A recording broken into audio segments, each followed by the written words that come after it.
안녕하세요. 저는 4년의 결혼 생활을 정리하고 이혼한 30대 후반 돌싱입니다. 처음 제가 이혼하겠다고 선언했을 때 주변의 반응은 놀라움 그 자체였어요. 겉보기에는 평범한 부부 같았을지 모르지만 사실은 전혀 그렇지 않았습니다.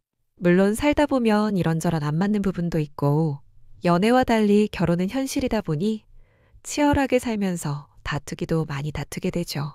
그로 인해 사랑이라는 감정보다는 그냥 원수랑 같이 사는 기분이었어요. 하지만 이건 어느 부부나 다 겪는 일이기도 하고 이것 때문에 이혼한 건 아니에요. 그 계기가 된 건 바로 제 엄마 환갑날에 벌어진 한 사건 때문이었습니다. 엄마 환갑은 저에게 정말 큰 의미가 있었어요. 평생 자식들 키우느라 자기 자신은 한 번도 제대로 챙기지 못한 분이거든요. 그래서 이번엔 꼭 특별한 날을 만들어드리고 싶었고 남편과 함께 준비해서 엄마를 기쁘게 해드리고 싶었습니다. 엄마의 환갑이 있기 전에 저는 미리 남편에게도 말했어요. 이번에 엄마 환갑이신데 가족끼리 모여서 축하할 거고 그때 작은 선물이라도 꼭 챙기자. 정성만 있어도 엄마가 얼마나 좋아하시겠어? 제 말을 들은 남편은 알겠다며 고개를 끄덕였기에 저는 당연히 뭔가 준비했을 거라고 믿었어요. 그런데 환갑날 정작 남편은 빈손으로 나타났습니다. 저는 너무 당황해서 조심스럽게 물었어요. 선물 준비 안 했어? 그랬더니 남편이 제게 뭐라고 이야기했는지 지금도 그 말이 머릿속에서 지워지지 않습니다. 글쎄, 내가 왜 처갓집에 돈을 써야 해? 그냥 각자 효도하면 되는 거 아니야? 그 말을 듣는 순간 제 머리가 멍해졌습니다. 결혼 전에는 친정 식구들에게 자상하던 사람이었는데 결혼하고 나서는 저와 제 가족을 대놓고 무시하는 말을 서슴없이 했어요. 그날 이후 저는 진지하게 이혼을 고민하기 시작했습니다. 100번 양보해서 저한테 그러는 건 괜찮아요. 그냥 내 팔자 내가 가져온 거라 생각하고 살면 되니까요. 하지만 친정 부모님에게 그렇게 하는 건 용서가 안 됐습니다. 그래서 이혼을 결심했고 이왕 이혼하기로 마음먹은 거 제대로 갚아주고 싶더라고요. 저희 부부는 각자 돈은 각자 관리하는 원칙으로 살아왔는데 남편은 제가 따로 고액의 부업 수입이 있다는 사실을 전혀 모르고 있었어요. 결국 저는 엄마께 평생 드리지 못했던 큰 선물을 준비하면서 남편에게 마지막 사이다를 날린 계획을 세우게 됩니다. 지금 생각해도 정말 속이 뻥 뚫리는 일이었어요. 하지만 먼저 우리가 어떻게 만났는지부터 말씀드릴게요. 저는 지인의 소개로 남편을 알게 되었습니다. 첫 만남에서 본 남편은 굉장히 말수가 적었어요. 보통 소개팅 자리에서는 할 말이 없어도 억지로라도 이야기하잖아요. 관심이 없어도 예의상 이런저런 질문도 건네고요. 제 입으로 이런 말하기 조금 그렇지만 제가 그렇게 인기 없는 외모는 아니거든요. 보통 소개팅 나가면 상대방이 저를 마음에 들어 해서 좋아했습니다. 문제는 제가 마음에 안 들어서 이어지지 않았죠. 그런데 남편은 우선 외모부터 합격이었어요. 말수가 적은 것 빼고는 외모가 나쁘지 않더라고요. 어느 정도 제가 좋아하는 이상형에 가까운 외모였습니다. 그래서 좋게 해보려는데 무슨 무언수행하는 스님도 아니고 말이 없어도 너무 없는 거예요. 나중에 알게 된 거지만 남편은 제게 첫눈에 반했고 워낙 숫기가 없어서 어떤 말을 해야 할지 몰라 말을 아꼈다고 했습니다. 저랑 잘해보고 싶은데 괜히 말 잘못했다가 잘못되면 안 되니까. 남편 딴에는 말을 아끼고 괜한 실수를 줄이자라는 전략으로 접근했대요.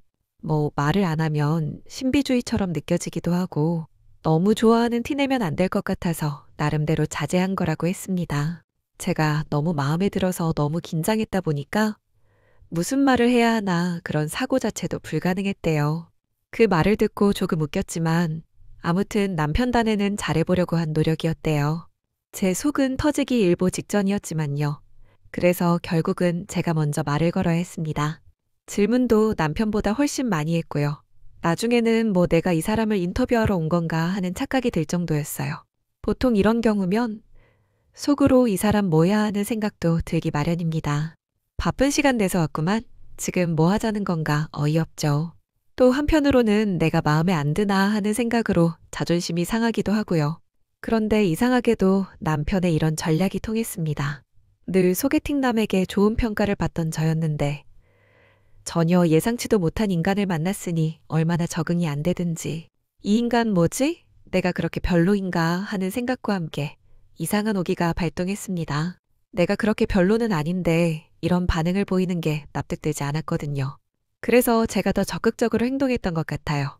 그냥 내가 별로인가 보다 하고 더 이상 대화를 나누지 않고 자리에서 일어나면 그만인데 이놈의 오기가 뭔지 제 팔자 제가 단단히 꼬았습니다. 발로 뻥 찰 때 차더라도 내가 좋은 사람이라는 걸 보여주고 싶었어요. 또 제게 적극적으로 굴지 않는 남편에게 호기심이 발동하기도 했고요. 그래서 이런저런 이야기로 분위기를 주도해 나가는데 기분이 이상했습니다. 떨리는 티를 감추고 제 말에 크게 대답하지 않은 남편에게 저는 묘한 기분을 느꼈어요. 말수가 많지 않았지만 묘하게 믿음직스러워 보이기 시작한 겁니다. 그때 남편이 했던 멘트가 아직도 기억나요. 저는 가정을 꾸리면 책임감 있게 살고 싶습니다. 그 한마디에 솔직히 살짝 웃음이 나왔습니다. 갑자기 난데없이 이 말은 왜 하는 거지 싶었거든요. 그런데 남편의 표정에서 확고한 신념 같은 걸 느꼈어요. 책임감 있는 이야기는 누구나 할 수 있는 말이지만 그때 당시 제 눈엔 왠지 진심처럼 보였거든요. 그때 어렴풋이 알겠더라고요. 이 남자 나한테 관심이 없는 게 아니라 어떻게 표현해야 할지 정리가 안 돼서 잘 못한 거구나 하는 것을요. 그러면서 그 남자를 향한 관심은 사그라들지 않았습니다. 수도 없이 이런 말을 던지는 남자들을 많이 봤어요. 그런데 남편의 말은 진심으로 와닿더라고요.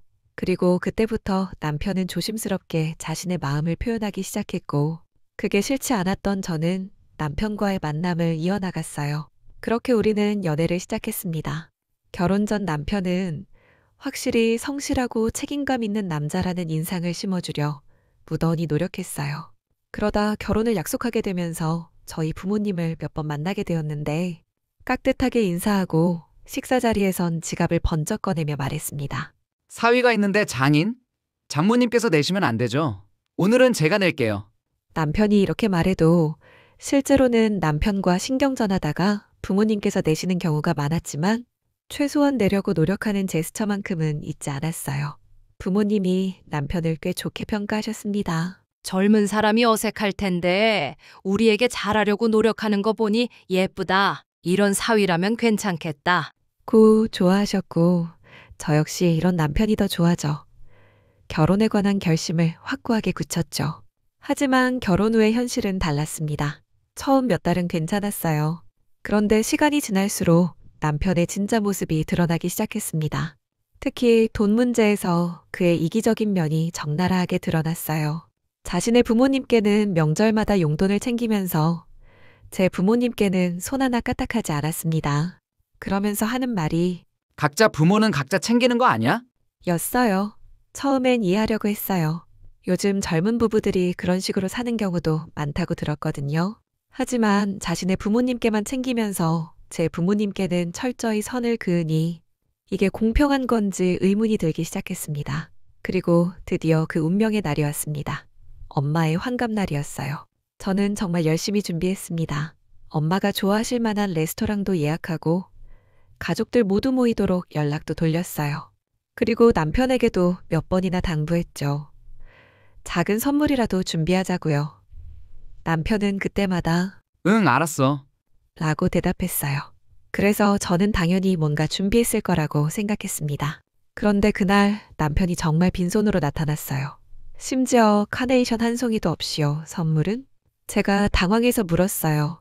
그때 남편이 한 말이 지금도 잊히지 않습니다. 아니, 내가 왜 처갓집에 돈을 써야 해? 각자 효도하면 되는 거 아니야? 너는 너 엄마한테 효도하고 나는 내 부모님한테 효도하면 되잖아. 그 순간 저는 정말 말을 잃었어요. 엄마 앞에서 이런 말을 들으니 얼마나 창피하던지요. 엄마는 아무 말씀 안 하셨지만 그 표정을 보니 얼마나 상처받으셨는지 알 수 있었어요. 그날 밤 저는 결심했습니다. 이혼하자고요. 그리고 이왕 이혼할 거면 제대로 복수해주자고요. 다행히 저에게는 비밀병기가 있었어요. 남편이 전혀 모르는 부업이 있었거든요. 온라인으로 하는 일이라 집에서도 할 수 있어서 남편은 그냥 제가 집에서 노는 줄만 알고 있었어요. 하지만 실제로는 꽤 짭짤한 수입이 나오는 일이었죠. 그 돈을 몰래 모아두고 있었는데 원래는 우리 집 살 때나 급한 일 있을 때 쓰려고 했던 거예요. 하지만 이제 그 용도가 바뀌었습니다. 한 달 후 저는 엄마께 말씀드렸어요. 엄마, 늦었지만 환갑 선물이에요. 그러면서 집 계약서를 건넸습니다. 엄마가 원하시던 동네 깔끔한 아파트였어요. 엄마는 처음엔 말을 못 하시더라고요. 그러다가 이게 뭐니? 하시면서 울기 시작하셨어요. 너 이런 돈 어디서 났어? 남편한테 미안하지 않니? 저는 엄마께 말씀드렸어요. 엄마가 평생 저희 키우느라 고생하셨는데 이 정도는 해드려야죠. 그리고 이 돈은 제가 번 거예요. 남편과는 상관없어요. 그리고 집에 와서 남편에게 말했습니다. 엄마께 집 사드렸어. 남편의 반응은 예상했던 그대로였어요. 눈이 뒤집어지더라고요. 뭐라고? 집을? 너 미쳤어. 그 돈 어디서 났어? 우리 집 살 돈은 어떻게 할 거야? 내가 번 돈으로 샀으니까 상관없잖아. 당신도 말했잖아. 각자 효도하라고. 각자 효도는 무슨? 그게 그런 뜻이야? 집까지 사줄 정도의 돈이 있었으면 우리 집부터 사야 하는 거 아니야? 우리? 당신은 내 엄마 환갑날에 빈손으로 왔잖아. 그때 각자 효도하자고 했잖아. 남편은 완전히 발광했어요. 소리 지르고 난리가 아니었습니다. 너 이거 완전히 배신이야. 이런 큰 돈이 있다는 걸 왜 숨겼어? 부부 사이에 이럴 수 있어? 당신도 나한테 숨긴 게 있잖아. 내 가족을 얼마나 무시하는지 결혼 전에는 말 안 했잖아. 때부터 남편의 진짜 모습이 더 적나라하게 드러났어요. 소리 지르고 화내고 심지어는 제 부모님한테 전화해서 집을 돌려달래주세요. 구하는 거예요.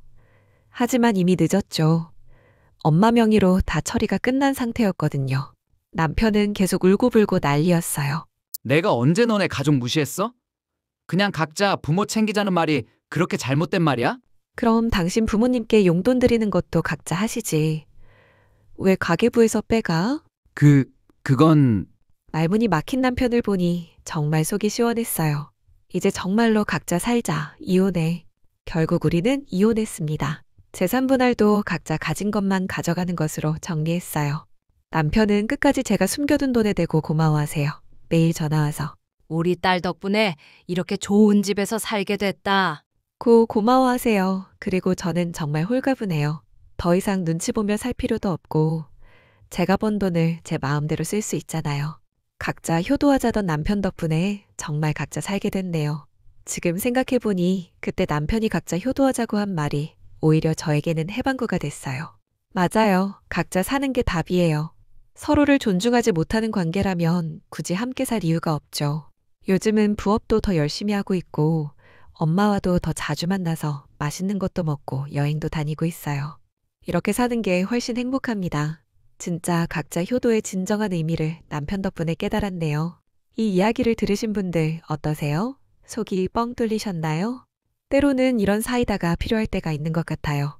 서로 존중하지 않는 관계에서는 과감한 결단도 필요하다는 걸 배웠습니다.